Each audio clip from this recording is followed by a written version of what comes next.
But I would like to turn it over to the beautiful audience that we have here. Does anyone have a question that is, you wanted to dig a little deeper or drill down? We can start wherever. Open it up. Yes, sir. My question is for Brian. Yes.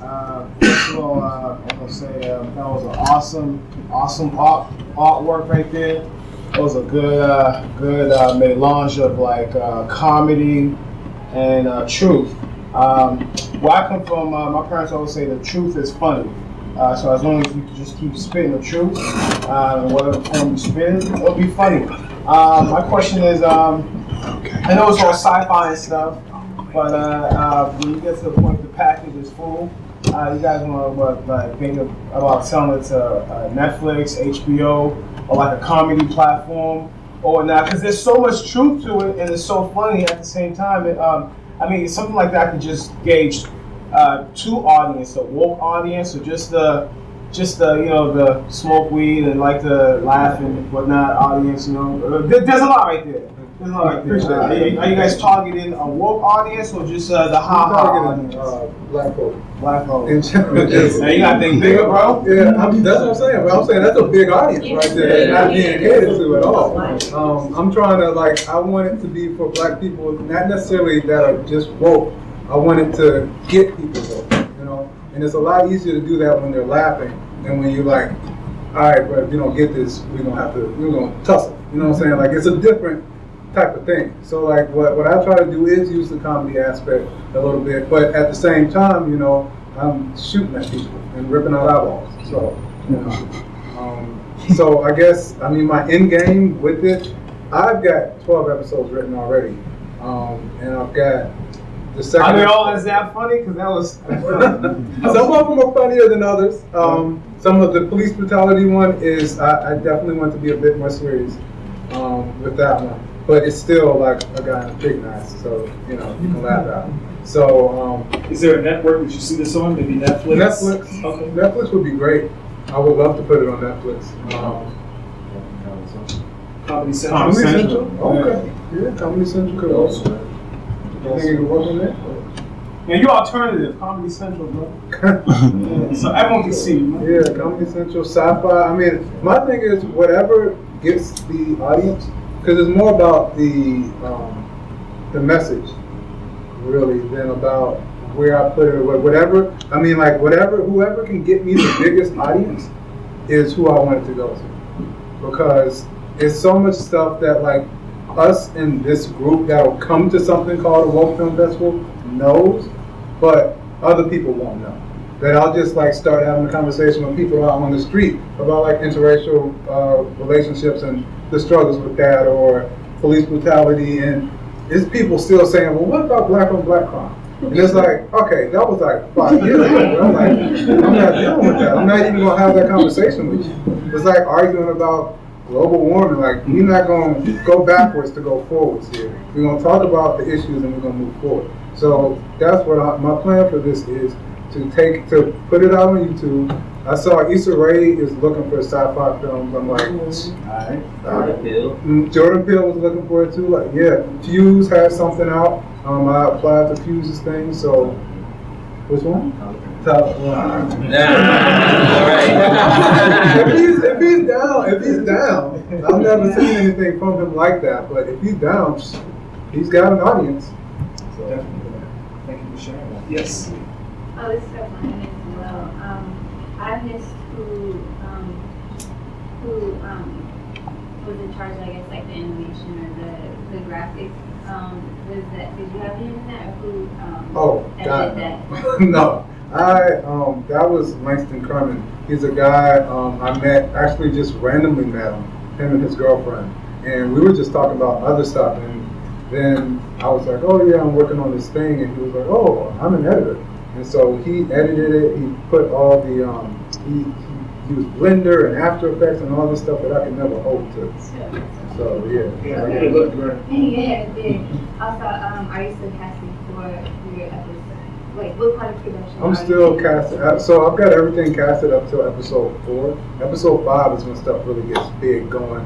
This is when you see how big this world is. I've got a council that's all black women that is like giving all the knowledge to this guy, so that he's So I'm like my character's really, you'll see.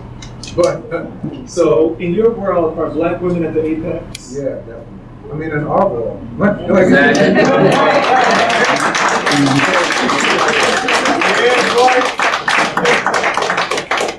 So it's just a reflection. I want to put them where they're supposed to be in my film, and not have them in the back where like a lot of people have. Real talk. Yes. Other questions? Yes. So I just love sci-fi and the idea of just like people out of this world. So for this particular web series, does every episode have that responsibility? Like, did you put the responsibility of creating like a message or a deep meaning for our people in each episode, or are there episodes that are just for art's sake, or just for the fun of a superhero being a superhero? You know what I mean? Or, Yeah, I know what you mean. Not currently, not in the first season. I do have it planned for the second season to have some, but even that, I just feel like everything that we do in this genre is going to be some type of protest, some type of revolution, have some type of message. Even if I just do one of a superhero just being a superhero, well then it's like, okay, well we're actually real people, and that's what people will take away from it. Even if I do an episode of him just having fun, then you got Black Boy Joy, and then like it's another, so it's just gonna keep going. So everything we do is gonna, when you're in a system like this, everything we do, just living our life and trying, is like a form of protest. So that's how each episode will have something. That's beautiful. Yes, sir. I have a question for Brian as well as Rashid and Ami. I'll start with Brian. In reference to what the young lady actually, well, not directly, but something in reference like that. I didn't really get the tone like, oh, this is a black thing, but yeah, the message is pretty evident. If by accident that's how your craft is, I say stick with it, because it's all about catching the audience while subliminally implanting the message in their mind. So I take, if I had a hat off, I take it off for like being discreet about your message, because that's how you win. That was no question. I just wanted to state that out. But I have a question for Rashid. Yeah. We have time for one final question. Yes, Tyranny. My question is kind of for everybody, but also I just want to highlight what Brian was sharing about getting the right actor to play the person that was interrogating and highlighting this film, and the struggle of morale for the actors, for white actors to be in that role in the film that's bringing up race and everything you brought up. A lot of the films talked about racial tensions specifically that were going around in the height of being exposed to a lot of the trauma, police violence, and the trauma of seeing black bodies being harmed and killed in media. And I was just wondering,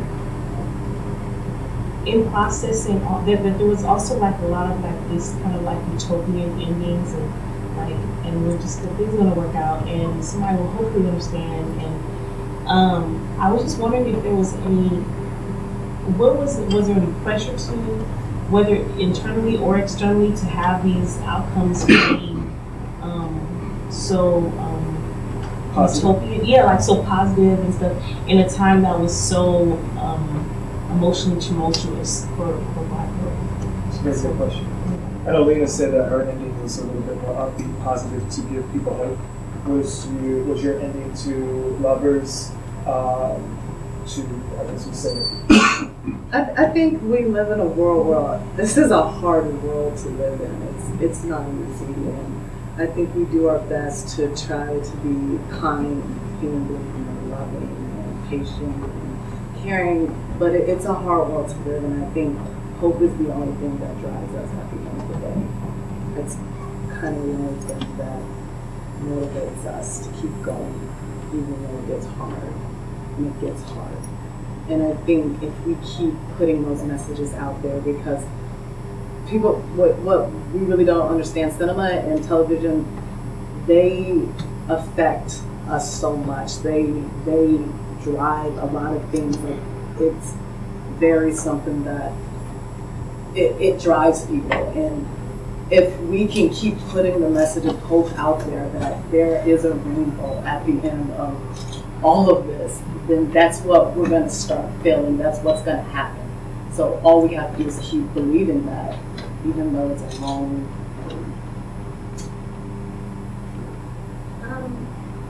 You try to go for something positive and then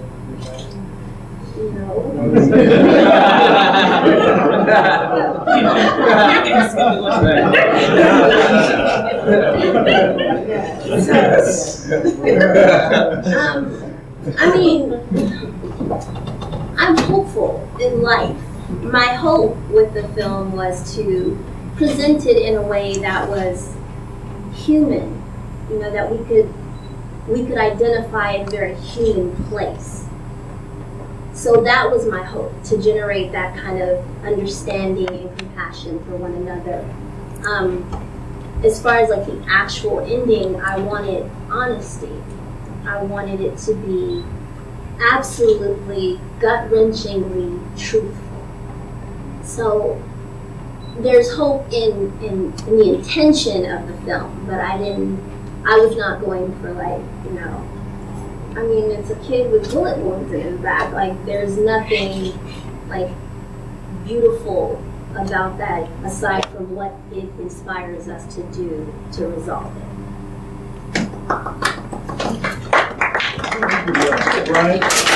Well, my ending is it's pretty much like y'all gonna give us what we're telling you to give us. Yeah. But we're gonna take it. Yeah. So I think there's a little bit with me. So with the actor who backed out, I actually had to, the end was different. But when he backed out, it made me think about just all the quotes that they always use from like Martin Luther King and stuff. I'm so sick of that. Yeah. It's like, I'm sick of that, bro. I'm so gay. So I think like it doesn't make sense to me because it's like you took my eye for no reason. So if I take yours back, now we equal. Now we're done. Like we're not about to leave. Everybody not about to lose their eyes. You took mine, you take yours. And so like for mine, my story is more of a aggressive approach to hope and a more of a warning because it's like I've been seeing stuff and Black people are not gonna keep just marching. And I don't want it to get to that point where people flip out. I don't want riots in the streets, but one of my favorite MLK quotes is riots are the language of the unheard. Like if you don't stop doing this to us and start listening, violence will be the outcome. And I'm putting it into this so that hopefully maybe somebody gets that message and will internalize that and will maybe want to help instead of this fight that's going on.